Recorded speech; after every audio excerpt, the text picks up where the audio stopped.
பிதாவே, எங்கள் பலவீனங்களை நோக்கி பார்த்து நியாயமாய் எங்களுக்கு வர வேண்டிய தீங்கள் எல்லாவற்றையும் விலக்குவதற்கு குமாரனே அனுப்பின அன்பை நாங்கள் புரிந்து கொண்டு அவர்களின் அடிச்சுவடுகளை நாங்களும் பின்பற்ற பலன் தர வேண்டும் என்று இயேசு கிறிஸ்துவின் மூலம் ஜெபிக்கிறோம் பிதாவே, ஆமென். அமர்வோம்.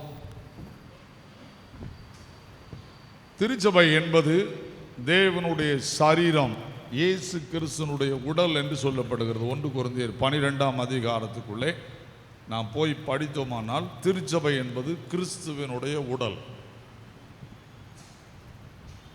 அதில் நாம் எல்லாரும் அவயவங்களாய் இணைக்கப்பட்டிருக்கிறோம் என்று சொல்லப்படுகிறது. எல்லா அவயவமுக்கும் ஆண்டவர் சமமான உரிமையை கொடுத்திருக்கிறார், பணியை கொடுத்திருக்கிறார்.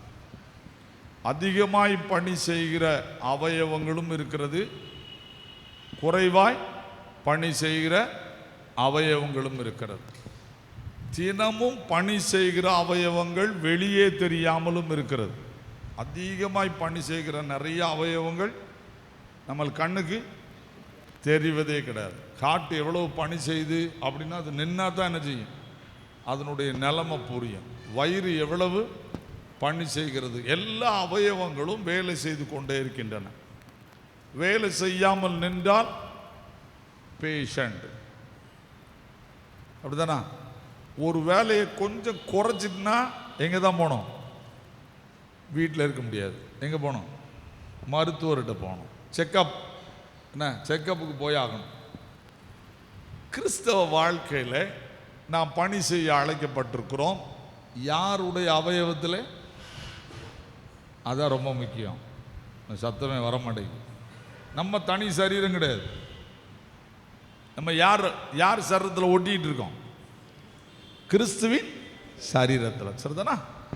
இப்போ அவர் விரும்புகிறபடி என் அவயம் வேலை செய்யணுமா, என் அவயம் விரும்புகிறபடி சரீரம் வேலை செய்யணும்?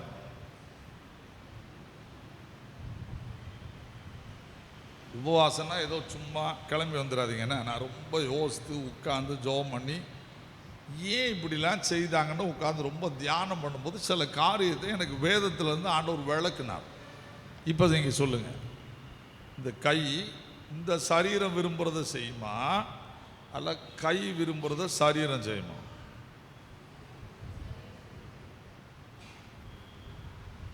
எங்க பேச மாட்டேங்கிங்க? பேசினாதாங்க பிரசங்க விளங்கும். இன்னும் பேச மாட்டேங்கிங்க. எங்க இந்த கை விரும்புகிறத சரீரம் செய்யுமா, சரீரம் விரும்புகிறத கை செய்யுமா? சரீரம் எதை விரும்புகிறதோ, மூளை எதை கமாண்ட் பண்ணுகிறதோ அதை தான் எது செய்யும். இதை தானா ஏதாவது செய்ய முடியுமா? தானா ஏதாவது செய்ய முடியுமா? இது செய்யணும்னு நினைச்சாலும் எங்கிருந்து கமாண்ட் வரணும்? இங்கிருந்து கமாண்ட் வரணும். அப்படித்தானே? இது இல்லைன்னா சொல்லுங்க. என் மகன் கால் லேசாக வந்து சார்கிட்ட உட்காந்து பேசிக்கிட்டு இருந்தேன், பிரவீன் சார். அப்போ அவங்க சொன்னாங்க, தம்பி நடக்கிறத விட்டுறாத, மறுபடி மூளையிலேருந்து கமாண்ட் பண்ணி நடக்கிறதுக்கு என்ன செய்யும் திரும்ப. நாங்கள் அதுக்கு ஒரு டாக்டர் என்ன செய்யணும் உனக்கு அனுப்பணும். நான் அப்போ தான் எனக்கு புரிஞ்சிச்சு, ஓஹோ ரொம்ப நாளாக படுத்திருந்தா எங்கேருந்து கட்டாயிருது, மூளையிலேருந்து காலை நடக்கிறது கட்டாயிருது. ஏன்னா அதுக்கு வேலை முடிஞ்சு. இப்போ நம்ம வீட்டில் நம்ம உடம்புல எத்தனை கட்டாயிட்டோம்? ஆண்டோடைய சரீரத்துலேருந்து யாரெல்லாம் கட்டாயிருக்கா? சத்தமே வர மாட்டேங்குது. அவரு சரீரம்னு சொல்லிட்டேன். நீங்கள் யார்? நம்ம எல்லாரும் யார்? இல்லை நார்மலாக போய்கிட்டு இருக்கா?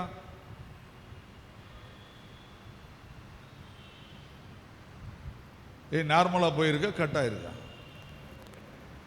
எனக்கு என்னமோ நார்மலாக இருந்த மாதிரி எனக்கே தெரியல.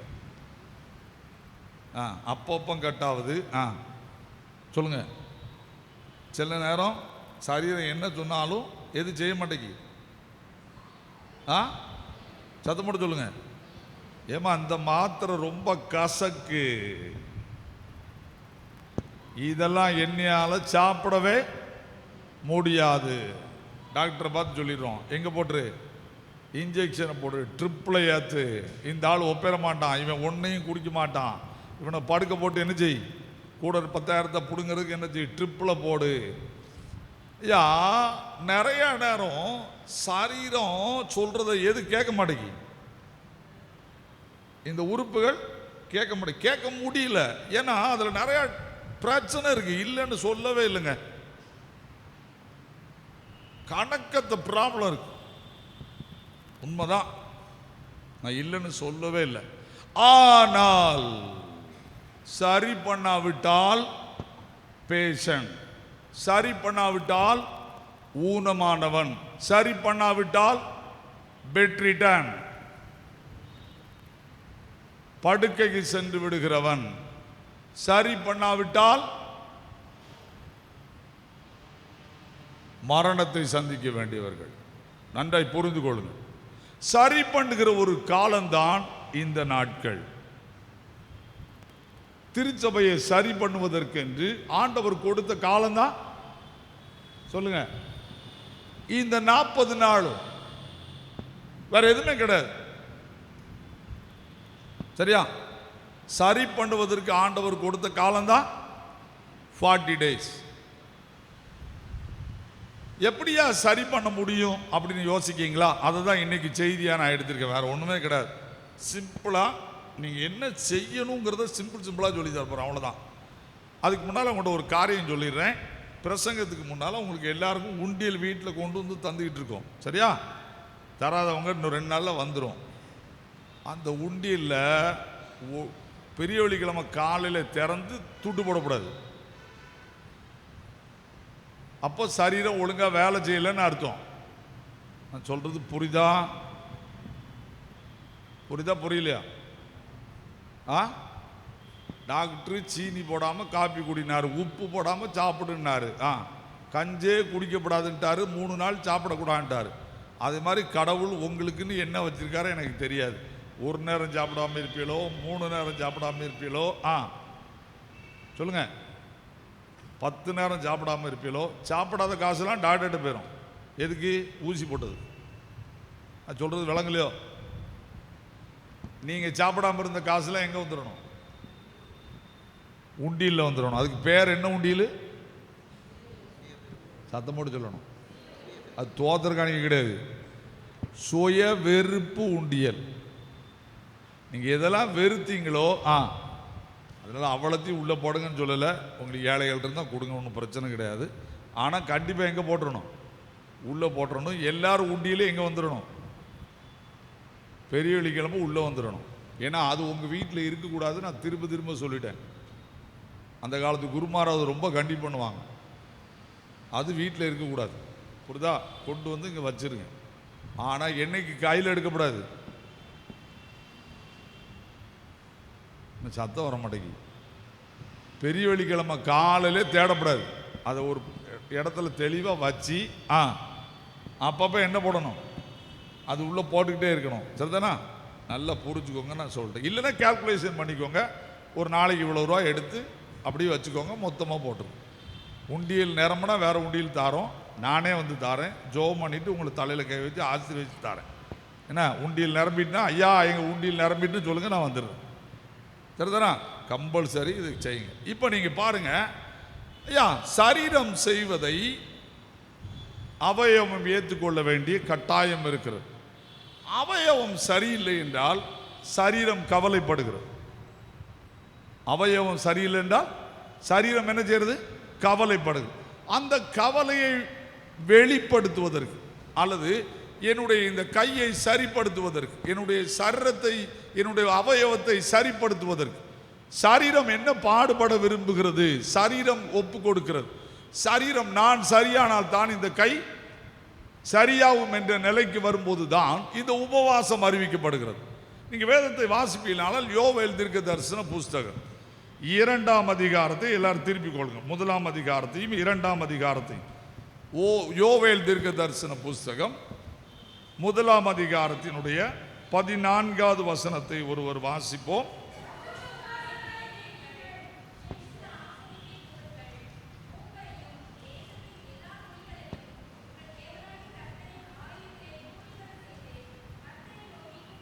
இப்போ 2ஆம் அதிகாரம் 15ஆம் 16ஆம் வசனத்தை வாசி.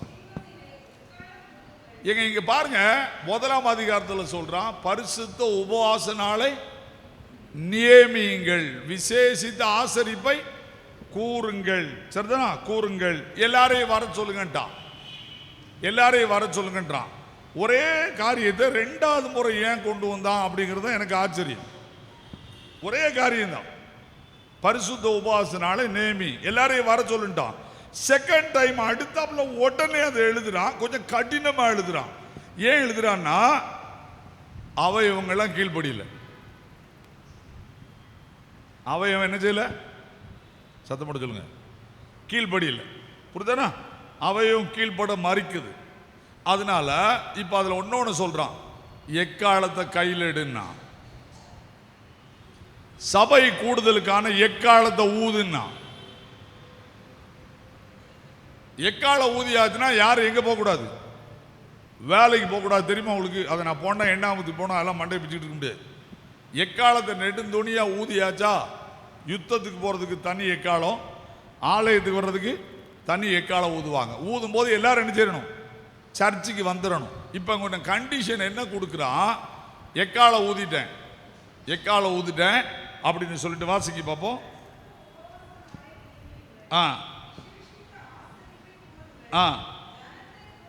என்னதுங்க?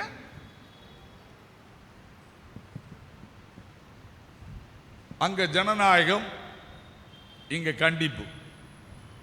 இப்போ 1ஆம் அதிகாரம் 14ஆம் வசனத்தை வாசிப்பீங்கன்னா, கூடி வர செய்து கர்த்தரை நோக்கி உங்களுக்கு அனௌன்ஸ் பண்றோம், வாங்கன்னு சொல்றோம். நீங்க வரல, கடவுளுடைய வார்த்தை மாறுது. என்ன சொல்றது? ஜனத்தை கூட்டு, போ, எக்கால போது வர சொல்லு.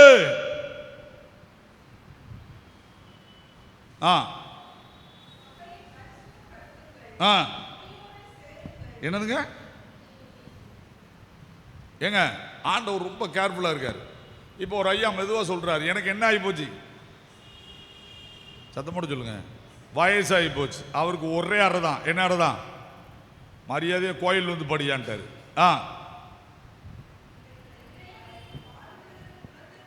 ஒரு அம்மா சொல்லுது, ஐயா நான் ஜெபத்துக்கு வந்தேன்னா என் பிள்ளை வான அழும், என்ன அழுதாலும் உனக்குன்னு மண்டபம் இருக்கு அங்க வான்ட்டாரு. சொல்றது புரியலையோ? நாளை கல்யாணம். ஹலோ, பைபிள் நல்லா படிச்சுக்கோங்க. நாளை கல்யாணம். மணவாளன் தன் அறையை விட்டும் மணவாட்டி கிளம்பு. கல்யாணம் முக்கியம் இல்ல, எது முக்கியம்? ஜெபம். அடுத்த வசனம்,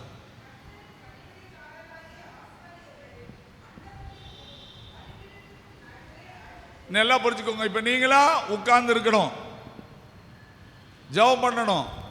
எங்க பணி என்ன? 2க்கு மத்தியில நின்னுக்கிட்டு என்ன செய்யணும்? சத்தமே வர மாட்டேங்குது. தன்னால அழுதுடலாமா? சிவாஜி கணேசன் தன்னால அழுதுருவாரு. சிரிக்கிய, நான் தன்னால் அழ முடியுமா? என்ன அர்த்தம்? சபையை புரிந்து ஜெபத்தை நடத்து. Know your church. உன் சர்ச்சின் நிலைமையை புரி, உன் மக்களின் நிலைமையை புரிந்து பார். நிலைமை மோசமாகிட்டு இருக்கு. ஏன், என்ன நடக்குன்னு பார்ப்போமா? இப்ப நீங்க வாசிக்க பார்ப்போம். 1ஆம் அதிகாரம் 9ஆம் வசனம்.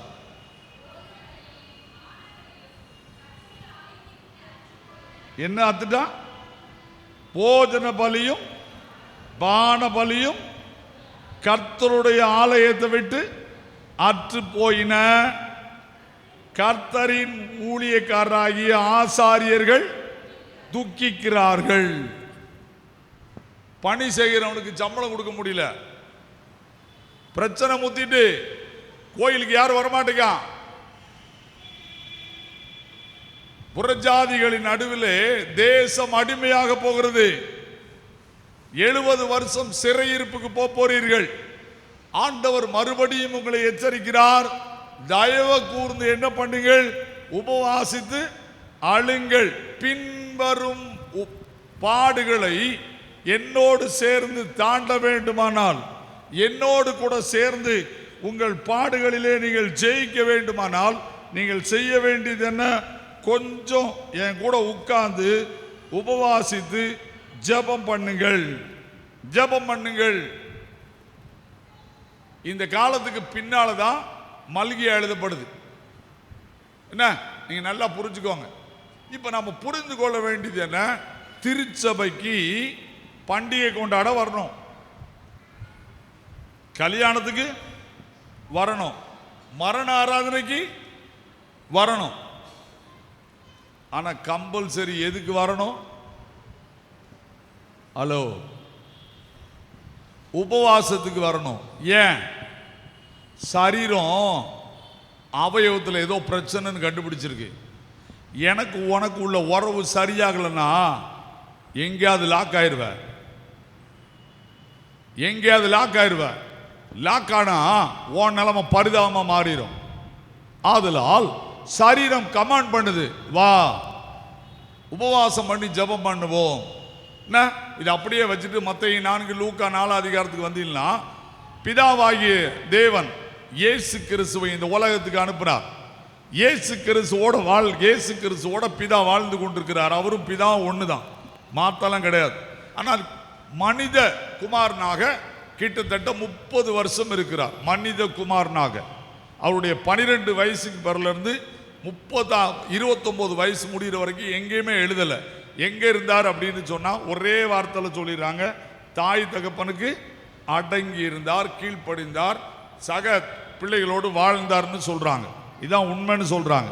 ஆனா அந்த சூழல்கள்ல அவர் ஒரு இடத்துலயாவது அற்புதம் செய்ததா இல்ல, அதிசயம் செய்ததா இல்ல. கஷ்டத்துக்காக தான் வல்லமையை பயன்படுத்தி சாப்பாடு உண்டாக்கல, தான் உழைத்து சாப்பிட்டார். மனித குமாரனாக ஆண்டவருடைய காலிங் வர ஆரம்பித்து விட்டது.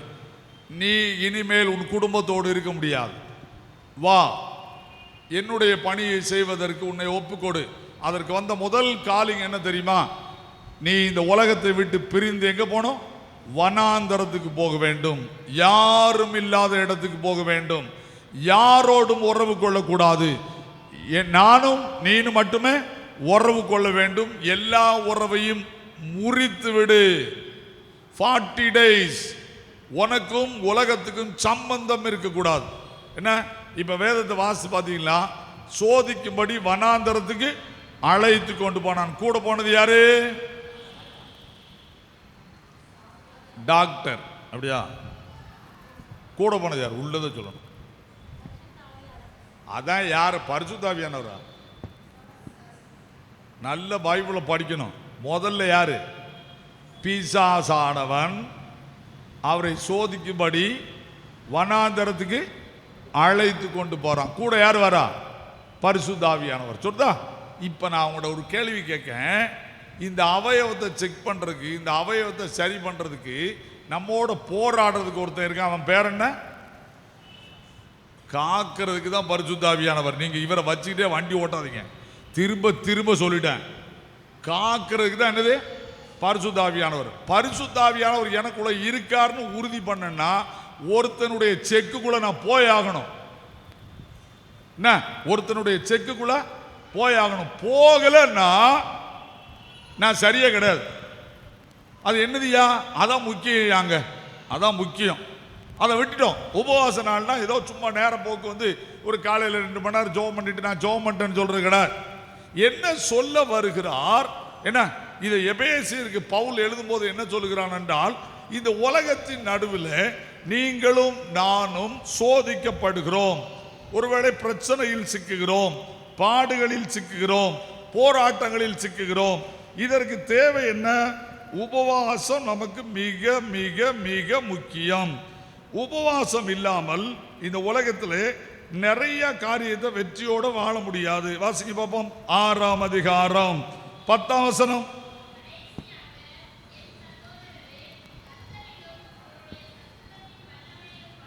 என்ன சொல்றாரு? உங்க சரீரம் என்ன செய்யணும்? ஸ்ட்ரென்த் ஆகணும். பிரியாணி சாப்பிட்டா ஸ்ட்ரென்த் ஆகும், ஸ்ட்ரென்த் ஆகாது, கொழுக்கும். திரும்ப திரும்ப சொல்லிட்டேன், பிரியாணி சாப்பிட்டா என்ன செய்யும்? சத்தம் போட்டு சொல்லுங்க. கொழுக்கும். இங்க என்ன சொல்லியிருக்கு? கர்த்தரிலும் அவருடைய சத்துவத்திலும் ஸ்ட்ரென்த் ஆகுங்கள். உபவாசம் உங்களை ஸ்ட்ரென்த் பண்ணும். பேயோட தந்திரத்தோட எதிர்த்து நிக்கணும். பேயோட எதிர்த்து நிக்கிறது லேசு, வெரி வெரி சிம்பிள். பிசாசோடு எதிர்த்து நிக்கிறது லேசு. என்ன? பிசாசோடு எதிர்த்து நிற்கள், அப்பொழுது அவன் உங்களை விட்டு ஓடி. இயேசுவின் நாமத்தில் பிசாசே போனா ஓடிடுவான். ஆனா இந்த கிறிஸ்தவ பிசாசு மட்டும் ஓடாது.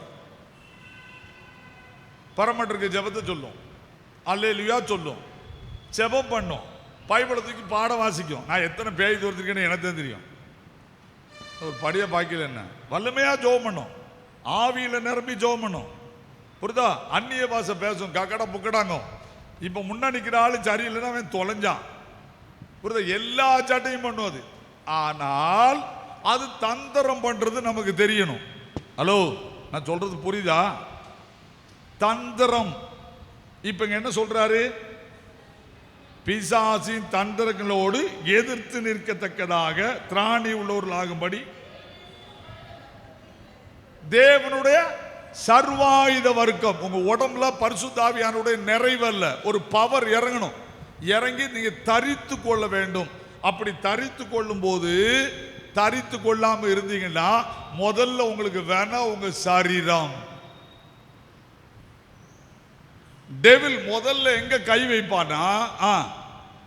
ஹலோ, சரீரத்தை. பிசாசுனுடைய ஆயுதம் என்ன தெரியுமா? பிசாசுனுடைய தந்திரம் என்ன தெரியுமா? இந்த பாடியை கை வைக்க அவனுக்கு என்ன இருக்கு? உரிமை இருக்கிறது.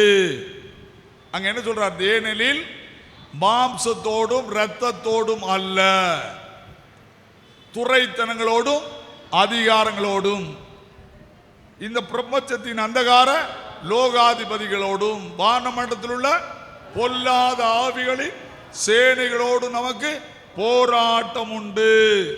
சர்வாயுத வர்க்கத்தை தரிப்பதற்கு தான் உபவாச ஜெபம். இப்ப நீங்க ஷார்ட்டா இதை சொல்ல போறேன். இது எப்படியா ஜெயிக்கிறது? சிம்பிளா சொல்றேங்க, ரொம்ப பெரிய மேட்டர்லாம் கிடையாது. ஓவாண்டு உபவாசத்துலாம் போய் பெரிய 40 நாள் இருக்கணும். 40 நாள் சர்வசாதாரணமாக இருந்தால் அதை பற்றி கவலைப்படாதீங்க. அது எல்லாருக்கும் அந்த கிருபையை ஆண்டவர் கொடுக்கல. என்னையா செய்யணும்? உபவாசம் எப்படி இருக்கணும், என்ன செய்யணும்? ஒன்றுமே செய்ய வேண்டாங்க. சிம்பிளாக சொல்கிறேன். வாழ்க்கையில் இப்போ மோசை ஆண்டவர் தெரிந்து கொள்கிறார். மோசை யார் தெரியுமா? சரியான கோபக்காரன். சரியான கோபக்காரன். கோபக்காரன் சாதாரண கோபக்காரன் கிடையாது. யாத்திராம 3 அதிகாரத்தை பார்த்தீங்கன்னா ஒருத்தனு சண்டை போடுறான். எபிரேயனும் எகிப்தியனும் சண்டை தான் போடுறான். இவன் பார்த்துக்கிட்டு தான் இருந்தான். பார்த்துக்கிட்டு இருந்தவன் என்ன பண்ணா? டக்குன்னு 2 அதிகாரத்தை எடுங்க. என்ன? யாத்திராம 2 அதிகாரத்தை எடுங்க, 11வது வசனத்தை வாசிங்க. ம் ம் ம் ம் ஹலோ, அங்கும் இங்கும் பார்த்து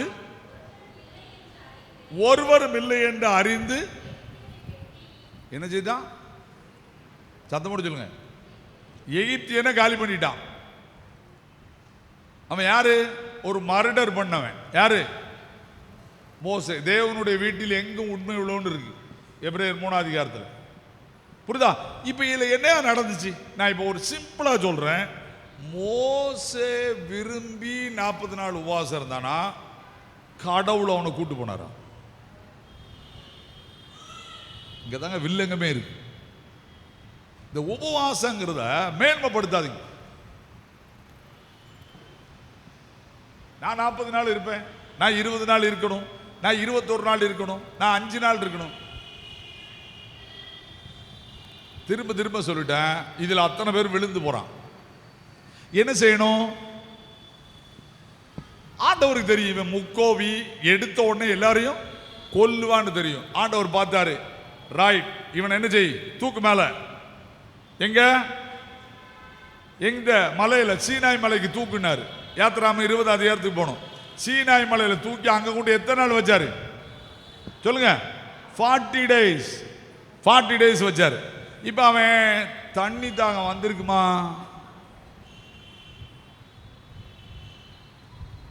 என்னங்க ஒரு படிய பாக்கி என்ன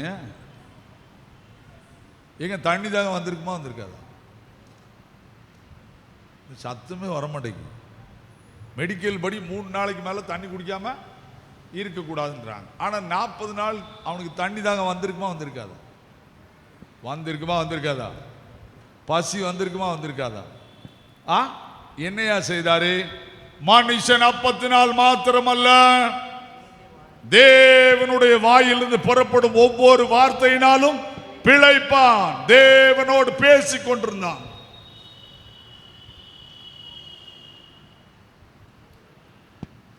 உபவாசம் என்ன? 1 மணி நேரம் உபவாசம் இருங்க. காலையில 1 கிளாஸ் டீயை மட்டும் விட்டுருங்க. எத்தனை பேர் சொல்லுவீங்க? கவிதை ஒரு அலையில சொல்லுங்க. இந்த 40 நாள்ல நான் உங்களை 30 நாள் உபவாசம் இருக்கேன்னு சொல்லல. காலையில 1 டம்ளர் டீ எத்தனை பேர் விடுறதுக்கு ரெடி? அலையில சொல்லுங்க பாப்போம். நீ என்னத்தை வேணாலும் சொல்லுவேன், நாங்க இப்படிதான் இருப்போம். ஏங்க நான் கேட்கறதுக்கு பதில் சொல்லுங்க. உங்க சரீரம் உங்களுக்கு கண்ட்ரோல் ஆக மாட்டேங்குன்னா ப்ளீஸ், நான் திரும்ப திரும்ப சொல்றேன், நான் கற்றுக் கொடுக்கப்பட்டவன், கற்றுக்கொண்டவன். என்னை ஆண்டவர் கற்றுக் கொடுத்தார். என்னுடைய முதல் உபவாச ஜபம் தூத்துக்குடியில் வட்ட கோயில்னு ஒரு காட்டுக்குள்ள ஒரு கோயில் இருந்துச்சு. அங்கே போய் உட்காந்து 7 நாள் அப்படியே யாருக்கு தெரியாமல் போய் உட்காந்து உபவாசித்துட்டு இருந்தேன். ஏன் எனக்கு ஆண்டவர் சொன்னார்னு தெரியாது. போன்ட்டாரு, ஊழியத்துக்கு அழைக்கணும், 7 நாள் போன்ட்டாரு. யாருமே கிடையாது. ஒரு தாத்தா இருப்பார், அவரும் நானும் உட்காந்து ஜெபித்து கொண்டே இருந்தோம். என்ன, காலையில் எழுப்பி ஜெபம் பண்ணுவேன், அங்கே குளிப்பேன், அங்கே படுப்பேன். யாருக்கும் தெரியாது. அப்போ ஃபோன்லாம் கிடையாது. 7ஆவது நாள் உபவாச ஜெபத்தை முடிக்கிறேன். இவ்வளோ சைஸில் ஒரு அம்மா, பக்கத்து வீட்டில் இருந்த சாய்பாபாவை வணங்குற ஒரு அம்மா வந்து, நான் முடிச்சுட்டு நைட்டு வீட்டுக்கு கிளம்பணும். அந்த அம்மா கோயில் வந்து அப்படியே ஆடுது, டாய் அப்படின்னு அலறுது. நான் அப்படி பார்த்துட்டே இருக்கேன், என்னடா நடக்கு, எனக்கு ஒன்றுமே புரியலை. அது வரைக்கும் பேயை பார்த்துருக்கேன், ஆடுறத பார்த்துருக்கேன். ஆனால் இப்படி ஒரு அம்மா, அந்த அம்மா என்னை ஒரு அடி அடித்தா நான் மூஞ்சி கிஞ்சில் பீச்சு போவேன். அந்த அளவுக்கு ஆடுது கிடந்து. உடனே அந்த பெரியவர் ஏய் ஏய் அப்படிங்காரு, வாயா அப்படின்ட்டு. நான் அமைதியாக நின்றுட்டு இருக்கேன். ஆண்டவர் என்ன பார்த்து சொன்னார், அவளை கை வை அப்படின்னாரு. எங்கே கை வைக்க? கை வைக்கிட்டா எனக்கு என்ன நடக்கும்னு எனக்கு தான் தெரியும். நான் அப்படி பயந்துட்டு பக்கத்தில் போகிறேன். ஏ என்னை தொடாதுன்னுச்சு. எனக்கு அப்போ தான் தைரியம் வந்துச்சு. ஆகா, நம்ம கூட ஒருத்தர் வந்திருக்காருடா. தலையில் கை வச்சங்க, அப்படி பம்புற மாதிரி சுருண்டு தெருவில் போய் உருண்டுச்சு. 25 வருஷம் ஆடின பிசாசு அந்த அம்மா விட்டு போயிட்டு நான் புருஷன் வந்து சொன்னான், அரண்டுட்டேன்னா, நான் நேற்று தான் பிறந்த குழந்தை. அந்த 7 நாளும் உபவாசிப்பதற்கு நான் பாடுபட்டேன். ஆனால் கர்த்தர் எனக்கு பலம் கொடுத்தார். உங்கள்கிட்ட அன்பா சொல்றேன், கற்றுக்கொள்ளுங்கள். கற்றுக்கொள்ளும். ஆலயம் எப்பவும் திறந்தா இருக்கு. ஒரு 6 மணிலேருந்து 7 மணி வரைக்கும் காப்பியை விட்டுட்டு அந்த காப்பி காசை தூக்கி உண்டியில் போட்டுருங்க. நேரையில் வந்து ப்ளீஸ் ப்ரே ஃபார், உங்களுக்காக ஜெபம் பண்ணுங்க. ஆரம்பிச்சு பாருங்க, உங்கள் சரீரம் ஆவிக்கு அடங்க ஆரம்பிக்கும். மோசே யாராரா என்ன ஆகுமா? 12ஆம் அதிகாரம் நீங்கள் படித்து பார்த்தீங்கன்னா, பூமியிலே அப்படிங்கிற வார்த்தையை நான் இத்தனை வருஷம் பைபிள் படிக்கேன், இன்னைக்கு திரும்ப எடுத்து உட்கார்ந்து அதை வாசிச்சுட்டு இருந்தேன். என்ன, 12ஆம் அதிகாரத்தை நீங்கள் வாசி பார்த்தீங்கன்னா எனக்கு ரொம்ப சொல்லியிருக்கு. 3ஆம் வசனத்தை வாசிங்க. எனக்கு அதாங்க ரொம்ப சிக்கல். இவ்வளவு நாள் சாந்தமுள்ளவன் பிரசங்கம் பண்ணியிருக்கேன். பூமியில் உள்ள, அப்ப இயேசு கிறிஸ்துவுக்கு அடுத்து இந்த உலகத்துல சாந்தமுள்ளவன் யாரு? மோசே. இயேசு கிறிஸ்துவுக்கு அடுத்து உலகத்துல சாந்தமுள்ளவன் யாரு? மோசே. உண்மை உள்ளவனும் அவன் தான்.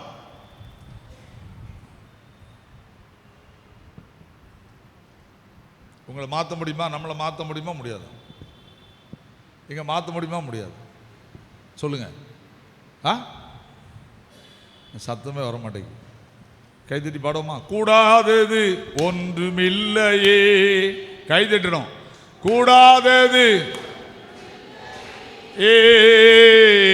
கூடாதது ஒன்றுமில்லையே, கூடாதது ஒன்றுமில்லையே, நம் தேவனால் கூடாதது ஒன்றுமில்லையே, நம் தேவனால் கூடாதது. நீ விசுவாசித்தாலே தேவ மகிமை காண்பாயே, நீ விசுவாசித்தாலே தேவ மகிமை காண்பாயே, பலப்படுத்தும் கிறிஸ்துவாலே பெரிய காரியம் செய்வாயே, உன்னை பலப்படுத்தும் கிறிஸ்துவாலே பெரிய காரியம் செய்வாயே, கூடாதது கூடாதது ஒன்றுமில்லையே, நம் தேவனால் கூடாதது கூடாதது ஒன்றுமில்லையே, நம் தேவனால் கூடாதது ஒன்றுமில்லையே. இப்ப ஏசாயா 58ஆம் அதிகாரத்துக்கு வாங்க. என்ன அழகா சூப்பரா உண்மையாவே வாழ்க்கையில கடவுளுடைய அன்பை பார்த்தா என்ன அழகா இருக்கு. அதனாலதான் ஏசாயா 58ஆம் அதிகாரத்தை வாசிக்க சொன்னேன். இப்ப நீங்க வாசி பார்த்தீங்கன்னா உபவாசம்னா என்னன்னு சொல்லிட்டு அதனுடைய பிளஸ்ஸிங்கை பத்தி எழுதுறாரு பாருங்க. என்ன அழகா சபையை உபவாசம் இருக்க சொல்லுகிறார், சபையை உபவாசம் இருக்க அழைக்கிறார், அவயவங்களை தன்னோடு இணைத்து கொண்டு இடையூறு இல்லாமல் மாற்றன்னு விரும்புகிறார். இப்போ நீங்கள் என் சொல் கேட்டால், என்னோடு ஐக்கியப்படுவதற்கு ஒரு டீயை மட்டும் வெறுத்தால், என்னையா சொல்லியிருக்கு 8ஆம் வசனம். அது என்னங்க விடியற் கால வெளுப்பை போல. விடியற் கால வெளுப்புன்னா என்னது? வர வர வெளிச்சம் கூடும். அதான் விடியற் கால வெளுப்புன்னு போட்டிருக்கான், வேற ஒன்றும் இல்லை. வர வர சொல்லுங்க வெளிச்சம் கூடும். நீ சாதாரணமா உட்கார்ந்து ஜெபம் பண்ணுவீங்க, உங்க மேல தேவ பிரசன்னம் இறங்கும், மகிமை வெளிப்படும், கர்த்தருடைய வல்லமை வெளிப்படும், அக்கினிமயமான நாவுகள் வெளிப்படும். தேவ பிரசன்னத்தினால் என்ன வல்லமை இறங்கும். ஏசாயா 8ஆம் அதிகாரம். அது அப்படியே ஒரு ஆள் வச்சுக்கணும். இதை விளக்கணும்னா அதை நான் சொன்னாதான் முடியும். ஏசாயா 8ஆம் அதிகாரம், ஏசாயா 8ஆம் அதிகாரம் 19ஆம் வசனத்தை ஒருத்தர் 20ஆம் வசனத்தை வாசிக்கணும். வேதத்தையும் சாட்சி ஆகமத்தையும் கவனிக்க வேண்டும். இந்த வார்த்தையின்படி ஒருவன் சொல்லாவிட்டால் அவனுக்கு விடியற் காலத்து வெளிச்சம் இல்லை. விடியற் காலத்து வெளிச்சம்னா என்ன? வேதத்தின்படி ஒருத்தன் சொல்ல வேண்டும். வெளிப்பாடு சொல்றானா? ஒருத்தன் ஆண்டவருடைய வார்த்தையை சொல்றானா? அப்ப அவனுக்கு என்ன இருக்கணும்? வேதத்தின்படி சொல்ல வேண்டும். வேதம் சொல்லுகிறது உபவாசம் என்று, நாங்க சொல்லல. கடவுள் சொல்லுகிறார் உபவாசம் என்று. ஏதாவது ஒரு நேரத்தில் பிராக்டிஸ் பண்ணு, நான் உனக்கு உதவி செய்யும்படி வருவேன். உதவி செய்கிறவர் யார் தெரியுமா? வானத்தையும் பூமியையும் படைத்தவர். வானத்தையும் பூமியையும் படைத்தவர். ஹெல்பர் யார் தெரியுமா? இந்த சரீரத்தை உண்டாக்கினவர். குடல்ல என்ன இருக்குன்னு அவருக்கு தெரியும், அல்சர் இருக்குன்னு தெரியும், எல்லாமே தெரியும். ஆனால் அது ஒழுங்கா வேலை செய்யும். விடியற் காலத்து வெளிச்சம் வெளுப்பு போல உன் வெளிச்சம் எழும்பி முதல்ல என்னதான் கை வைக்கும்? எங்க பைபிளை நல்லா படிங்க. முதல்ல என்ன கை வைக்கும்? சுக வாழ்வு துளிர்க்கும். கொஞ்சம் கொஞ்சமா கெட்டு போன உறுப்புகளை கூட ஆண்டவர் சரி பண்ணுவார்னு எழுதியிருக்கு. ரோமருக்கு எழுதின நிருபம் 8ஆம் அதிகாரம், ரோமருக்கு எழுதின நிருபம் 8ஆம் அதிகாரம் 10-11 வசனத்தை வாசி. மேலும் கிறிஸ்து உங்களில் இருந்தால் சரீரமானது பாவத்தின் நிமித்தம் மரித்ததாயும் ஆவியானது நீதி நிமித்தம் ஜீவன் உள்ளதாயும் இருக்கும். அன்றியும் இயேசு கிறிஸ்துவை மரித்தோலிருந்து எழுப்பினுடைய ஆவி உங்களில் வாசமாயிருந்தால், கிறிஸ்துவை மரித்தோரிலிருந்து எழுப்பினவர் உங்களில் வாசமாயிருக்கிற தம்முடைய ஆவியினாலே சாவுக்கு ஏதுவான உங்கள் சரீரங்களை மறுபடி உயிர்ப்பிப்பார்.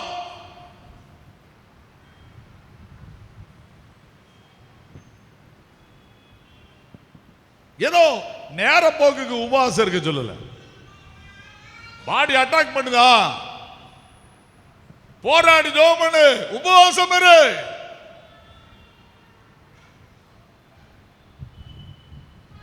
நான் எத்தனையோ கேன்சர் பேஷண்ட் தலையில கை வச்சு விடுதலை ஆயிருக்கு. நான் யார்கிட்டையும் முதல்ல சொல்வேன், சாட்சி சொல்லாதுன்னு. பயப்படாதீங்க, அவரால் முடியாது. சத்தம் போட்டு சொல்லுங்க. ஒன்றுமே இல்லைங்க, உங்க ஃபெய்த் தான் காரணம். ஃபெய்த்தில் என்னது? உபவாசத்தினுடைய மேன்மையை புரிந்து கொள்ளல சபைகள். உபவாசத்தினுடைய மேன்மையை சபைகள் புரிந்து கொள்ளவில்லை. உட்கார்ந்து பாருங்க, உட்கார்ந்து பாருங்க. ஏதோ நேர போக்குக்கு சபை நடத்தாதீங்க. நான் சொல்லிட்டேன், நேர போக்கு சபை நடத்தினா சபை உருப்படாது. ஒரு சபை கண்டிப்பா உபவாச ஜபத்துக்கு என்ன செய்யணும்? முக்கியத்துவம் கொடுக்கணும். எல்லாவற்றையும் ஒதுக்கி தேவனை தேடுதல். ஆராதனை எல்லாரும் கலந்துக்கிடுறது அது வேற. உலகத்தையே வெறுத்து உட்கார்ந்து ஜெபம் பண்ற நேரம் தான் இது ஃபாஸ்டிங் டே. விடியற் காலத்து வெள்ளுப்பை போல உங்கள் சுக வாழ்வு துளிர்க்கும். என்ன இப்பொழுது நீங்க வாசிக்க பார்ப்போம். உனக்கு நீதி உனக்கு முன்னாலே செல்லும், கர்த்தருடைய மகிமை பின்னாலே காக்கும். ஒரு பாதுகாப்பு என்ன சுத்தில எப்பவும் இருக்கும். நான் ரியலா சொல்றேங்க, நைட்டு நான் போகாத ஏரியா கிடையாது. எங்க 2 மாவட்டத்திலையும் நைட்டு எங்கேயும் முழுவதும் முடிச்சுட்டு படுக்க மாட்டேன். ஏன்னா காலேஜ் ஸ்கூலுக்கு போகணும், இல்லைன்னா வேலைக்கு எங்கேயாவது கண்டென்ஷன் வாங்கி வச்சிருப்பேன். பைக்கில் விடிய விடிய சுற்றுவேன். என்கிட்ட எல்லா மந்திரவாதிகளை நான் நிறைய நைட்டு சந்திச்சிருக்கேன். அப்படி வருவான், என்னை பார்ப்பான், ஓட்ட ஒரு வெளிச்சம் இருக்கியாம்மா, தூரோடி போயிடுவான். ஏன் தெரியுமா? அவனுக்கு தெரியும் இவன்ட்ட ஏதோ ஒரு பவர் இருக்குடா அப்படிமா.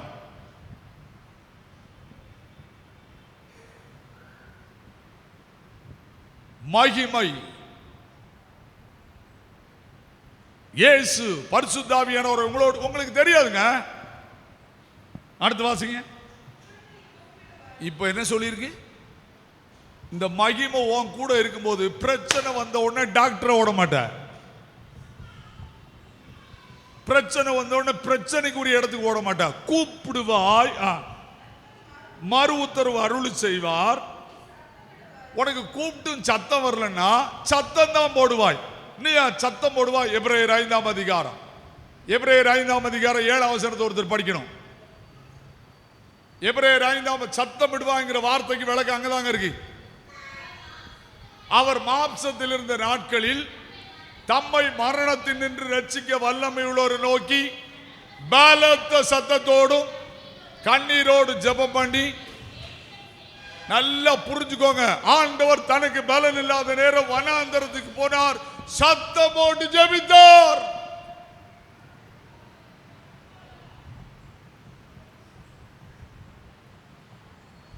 நீங்க ஒருவேளை நினைப்பீங்க, சில நேரம் நாங்க சத்தம் போடுறோம். ஏன் சத்தம் போடுறோம் தெரியுமா? ஏசாயா 58ஆம் அதிகாரம் 1ஆம் வசனத்தை படிக்க, அதுலதான் அது வருது.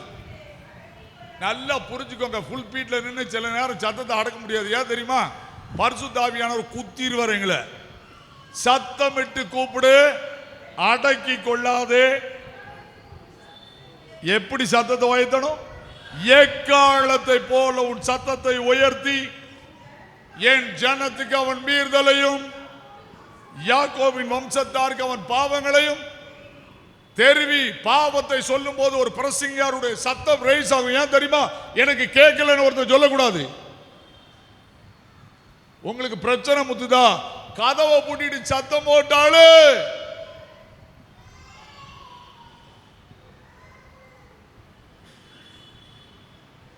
வாசிங்க. நான் இருக்கிறேன் என்று சொல்லுவார். நுகத்தடியையும் மாமியார் உங்களை பார்த்து உனக்கு ஒழுங்கா சமைக்க தெரியலன்னு சொல்றாங்களா? ஒழுங்கா உபவாசம் இருந்து ஜோம். அன்னைக்கு யாரோ சொன்னாங்க, பச்சை பாம்பு இழுத்தா ருசி ஆயிரும். நாங்க கொத்திப்படாம கைய என்ன ஒழுங்கா பைபிள் என்ன தெரியுமா? ஒழுங்கா உபவாசம் இருந்து ஆண்டவரே எனக்கு சமைக்கிற புத்திய தாருன்னு ஜோம் பண்ணுங்க. நான் சொல்லிட்டேன் என்ன, எனக்கு தெரியுங்க சமையல் யார் ருசி இல்லை தெரியுமா? 3 விதமா சமைக்காங்க. ஒன்று கடமைக்கு அழுத ஒடு திம்பான், இது ஒரு கூட்டம் நிறைய இருக்குன்னு. இன்னொன்று எதுக்கு சமைப்பாங்க தெரியுமா? சொல்லுங்க பார்ப்போம். எதுக்கு சமைப்பாங்க? சரி இன்னைக்கு கொஞ்சம் பரவாயில்ல, நமக்கு 2 சேலை எடுத்து வந்திருக்கான், நல்லா வச்சு கொடுப்போம் அப்படின்னு சமைப்பாங்க. இந்த சொந்தக்காரன் அத்தனை பேர் வந்துட்டா அன்னைக்கு எல்லார் வீட்லையும் டேஸ்டா இருக்கும். ஏன் தான் மானம் பறி பேரப்படாதுன்னு ஒழுங்கா உட்காந்து சமைப்பாங்க. பைபிள் என்ன சொல்லி இருக்குன்னா, எனக்கு ரொம்ப பிடிச்சது எஸ்தர். ஏன் தெரியுமா? அந்த அம்மா ஜெபம் பண்றா. எத்தனை நாள்? 3 நாள். பாதிய ராஜ்ய பாரத்தில் பாதி எழுதி கொடுத்தாரு. ஏன் சொன்னா, அந்த அம்மா போட்ட சாப்பாடுல அவன் மயங்கிட்டான். உங்க புருஷன் மயங்கிறாரா?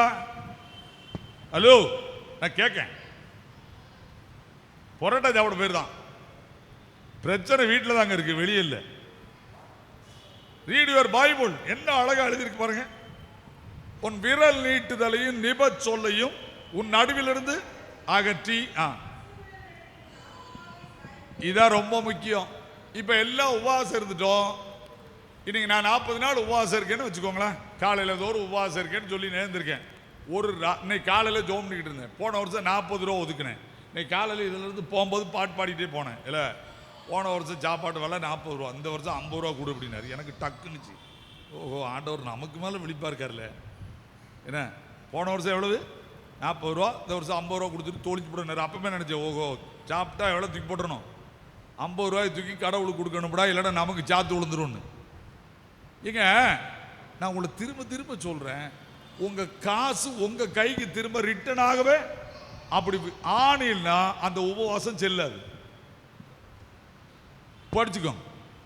நாங்க காணிக்க புடுங்கிறதுக்காக உங்ககிட்ட சொல்லல, திரும்ப திரும்ப சொல்லிட்டேன். நான் இருக்கிற சபையில உண்டியல் நிறைஞ்சு வழியும். ஏன்னா நான் இதை தெளிவா பிரசங்கம் பண்ணிடுவேன். உண்டியல் போட்டு போயிட்டே இரு. அதே மாதிரி சபையை எச்சரிப்பேன். அவன் வாழ்க்கையை வெறுத்து கொண்டு காணிக்க போட்டிருக்கான். வேற எங்கேயாவது களவாண்டு செலவழிச்சுன்னா குருவானவரை நீ நாசமா பெறுவான அங்கேயும் ஆச்சிருவேன். நல்லா புரிஞ்சுக்கோங்க சொல்லிட்டேன். இப்ப நீங்க என்ன செய்யணும்? உண்டியல் தரும்போது அதை பத்திரமா ஃப்ரிட்ஜ் மேல வச்சிருக்கணும். தூக்கி எங்க வச்சிடக்கூடாது? ஃப்ரிட்ஜுக்கு உள்ள வச்சு பூட்டிடக்கூடாது. அது ஒன்றும் கெட்டு போகாது.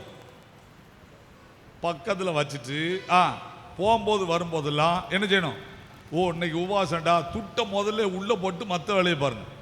நான் கதை சொல்லல. அப்படி இருந்தால் அங்க என்ன சொல்லியிருக்கு பாருங்க. அப்பொழுது இருளிலே உன் வெளிச்சம் உதித்து அந்தகார மத்தியானத்தை போல், அது என்னங்க முதல்ல விடியற் காலத்து வெளிப்பை போல வெளிச்சோன்னு சொல்லிட்டாரு. திண்மை என்னங்க இருளிலே வெளிச்சோன்னு சொல்றாரு. என்ன, உன் வாழ்க்கையில தாண்ட முடியாத போராட்டங்கள் வரும். என்ன செய்யணும்னு தெரியாத சூழல் வரும். இந்த சூழலிலே என் ஆண்டவர் உற்று கவனிப்பார். இவங்க உபவாசம் போடுறாங்க, ஏழைகளுக்கு போசிக்காங்க, பசித்தவனுக்கு கொடுக்காங்க. எங்க அசனத்தினுடைய ஒரு பின்விளைவு இது. ஒரு காலத்தில் அசனம் எப்போ வச்சாங்க தெரியுமா? பெரிய வாரத்தில் தான் வச்சாங்க. ஏன்னா உபவாசம் இருந்து அத்தனை பேரும் அரிசியை கொண்டு எங்கோட்டு வைக்கணும்? சர்ச்சில்.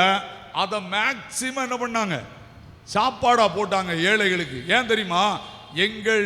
நாங்கள் வெறுத்த உணவு எங்களுக்கு தேவை இல்லை என்று போட்டாங்க. நிச்சயமா சொல்றேன், உங்களோட தயவு கூர்ந்து சொல்றேன், இதை உங்கள் வாழ்க்கையில நிறைவேற்றுங்கள். உங்களை ஆண்டவர் நினைச்சுவாரு. 11ஆம் வசனத்தோட முடிச்சிரும். வாசிங்க. இப்பதான் ரொம்ப முக்கியங்க. எனக்கு அதில் ரொம்ப பிடிச்சது என்ன தெரியுமா? நானும் இத்தனை வருஷம் பைபிள் படிக்கேன். இப்போ அதில் என்ன டெய்லி ரொம்ப சூப்பரா இருக்குல்ல. கர்த்தர் நித்தமும் உன்னை தினமும் வருவாராம். ஆதாம் எங்க இருக்க, ஏவாளை எங்க இருக்க? இன்னைக்கு காலை தான் யோசிச்சுட்டே இருந்தேன். இன்னைக்கு காலை எனக்கு ஒரு பிரசங்கர் போன் பண்ணான். இதை வச்சுட்டு கேட்டுக்கிட்டே இருந்தான். டேய், இயேசு பாவம் செய்த போறோம் யாரை தேடினாரு? தேவனாய் கர்த்தர்.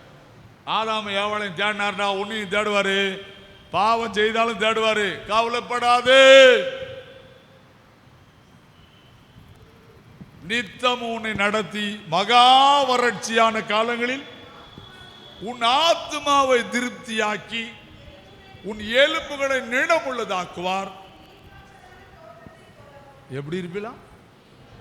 பச்சை பசையா இருப்பீலாம். அட்டகாசம், பார்க்க அழகா இருக்கும் தோட்டம். வற்றாத, அது என்னதியா? அதுக்கு முதல்ல இந்த டிரான்ஸ்லேஷன் வித்தியாசமா இருக்கு. முதல்ல உன் கீழே இருக்கிற நீர் ஊற்ற வத்த விட மாட்டார். அங்கிருந்து எப்பவும் தண்ணி பாஞ்சுக்கிட்டே தான் இருக்கும். அதனால நீ பச்சையா இருப்பான்னு எழுதியிருக்கிறார். தயவு செய்து சொல்றேன், இவ்வளவு எழுதி கொடுத்து பிராமிஸ், கை கொடுத்து பிராமிஸ், பிராமிஸ்ங்க. இந்த ஏசாயா 58 அதிகாரம் பிராமிஸ் வேர்ட் அப்படின்னு போட்டிருக்கான். நீ செய்து பாரு, நான் செய்வேன். இப்ப சொல்லுங்க, ஒரு டீயாவது யாருக்கா ஒதுக்குவோம்? நான் திரும்ப திரும்ப சொல்லிட்டேன், உங்களை உபவாசம் 40 நாள் இருங்க நான் சொல்லவே மாட்டேன். ஒரு டீ காலையில் 1 மணி நேரம், இந்த 40 நாளும் 15 நிமிஷத்தை எடுங்க. ஐயா 7:30 to 7:45 அந்த டைமில் நான் டீ குடிக்க மாட்டேன்.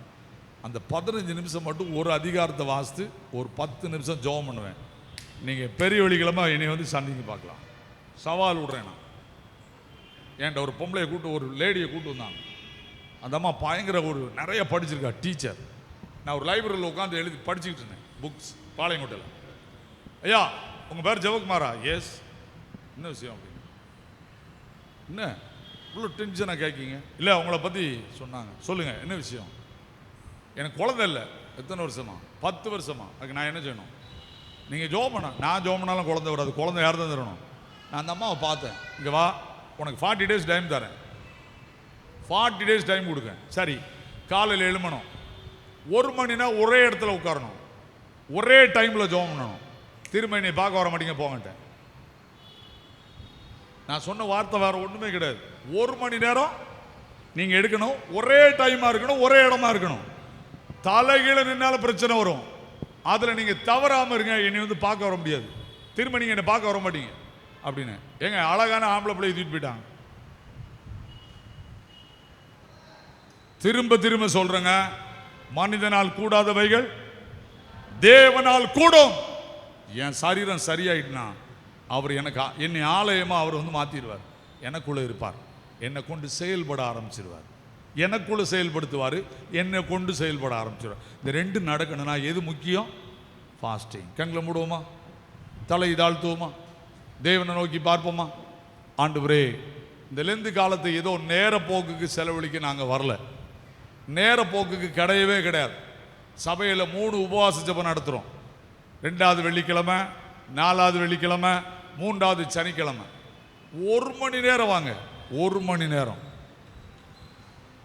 உங்கள் பிள்ளைகளுக்கு ஜெபம் பண்ணுவோம். உதவி செய்யும் ஆண்டவரே, கிருபை நிறைந்த ஆண்டவரே. சரீரமானது அவயவங்களை சரிப்படுத்த விரும்பின அந்த காரியத்தை எங்களுக்கும் கற்றுத் தந்திருக்கிறீர், எனக்கும் கற்றுத் தந்திருக்கிறீர். மிகுந்த ஜாக்கிரதையோடு ஏதாவது ஒரு நேரமாவது எங்கள் உணவை வெறுத்து உம்முடைய பாதத்தில் உட்கார்ந்து இயேசுவே என்னை ரட்சியும் என்று ஜெபிக்கிற அனுபவம் உள்ளவர்களாய் எங்கள் சபையில் உள்ள அத்தனை பேரையும் மாற்றி ஏசாயா தீர்க்க தரிசன புஸ்தகத்தில் சொல்லப்பட்ட அத்தனை ஆசீர்வாதம் அவருடைய வாழ்க்கையில் நிறைவேறி நித்தமும் நடத்துகிற ஒரு ஆண்டவர் இருக்கிறார் என்பதை அறிந்து கொள்ளுகிற கிருபையை திருச்சபையில் எல்லாருக்கும் தந்த ஆசீர்வதியும் வழி நடத்தும். இயேசு கிறிஸ்துவின் மூலம் ஜெபிக்கிறோம் பரிசுத்த நிறைந்த பிதாவே, ஆமென்.